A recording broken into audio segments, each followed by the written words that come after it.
How do you see your role in the transition of energy systems to a cleaner future? Absolutely. I see we see different things happening in the marketplaces right now. If we look at, for example, in developing markets, we see a tremendous switch from oil-based generation to gas-fired generation, or at the minimum, a kind of preparing for when gas is about to come. I think if we see here, what we see here in the US, certainly coal is not working right now, it's on the decline. It's hard to build more hydro, nukes on hold. So really the focus is on gas and renewables together as a play. And here, certainly gas will provide the reliability and the balancing and optimization around the renewables, so we can optimize these systems and put as much renewable in as possible and is feasible into these systems. So I see a great symbiosis here of gas with renewables in the developed markets as well. Can I just ask you to elaborate on Wärtsilä's role in this transition? Absolutely. We provide something we call smart power generation. Now, smart power generation is a highly efficient and highly flexible type of gas power generation. It basically provides all the dynamic dispatch in our systems and portfolios and allows the rest of the system to optimize. By taking all the starts and the ramps and stops in the system, all the other assets can optimize, run at their optimum efficiencies and at their full load, and thereby we see tremendous savings in this system. We see savings both in generation cost of generation.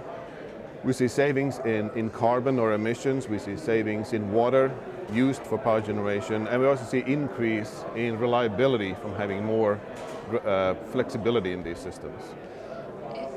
Would it be possible to quantify these savings, perhaps refer to a project that you may have worked on?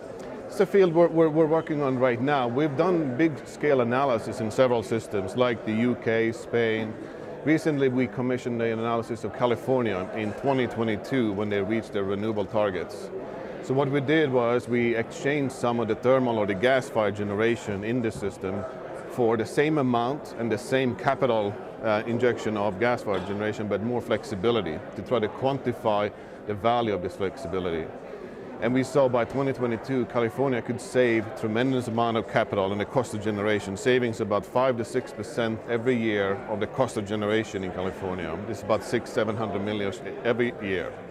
We also could see more than 500,000 tons of carbon saved every year in California, and tremendous water savings and improved reliability, just for tweaking the gas-fired capacity.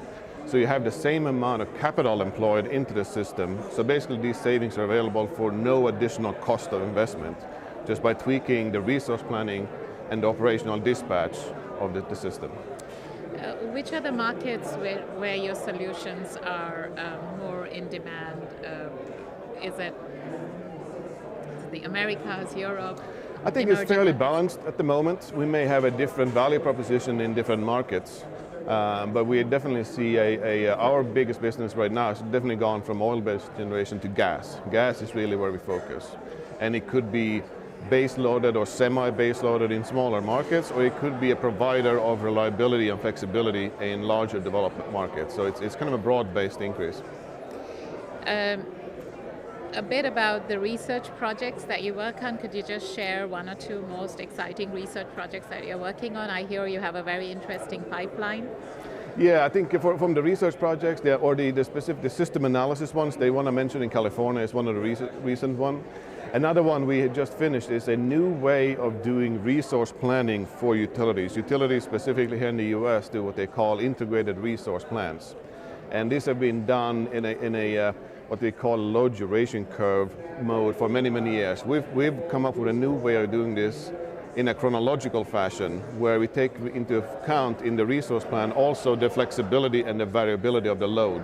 You get a completely different result. You get the true operational cost, and then we can optimize with more flexibility and really optimize the power systems for tomorrow.